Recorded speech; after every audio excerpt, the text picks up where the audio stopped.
Do you do this in your country for fun? It's the fall in Canada, my favorite time of year.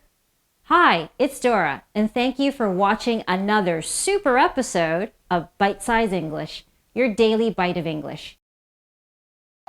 In today's episode, I'm going to tell you about a Canadian fall tradition while covering the present continuous as a future tense. Like us? Then subscribe and watch our other episodes. Follow us on Facebook, Instagram, or LinkedIn, where you'll get updates, vocabulary sheets, grammar refreshers, and language learning tips. Visit our website to get more information about the classes we offer. Ready for the future? Let's bring it on. What's the present continuous look like again? Can you tell me? Does it look like this? Here, let me rewrite that with an example. Yes, that's right. That's an example of the present continuous. But how can we use it for sentences about the future? Have a look at this. I am going apple picking with my children this Sunday.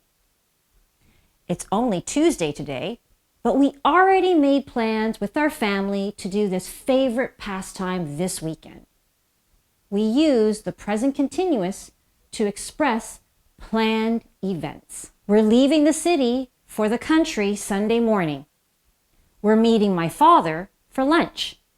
Then we're driving to an apple farm where we can pick as many apples as we can fit into our baskets. Did you watch our episode about using the present simple as a future tense?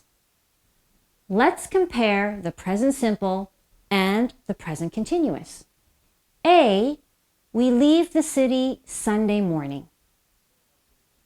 B, we're leaving the city Sunday morning. Which one is a one-time future event?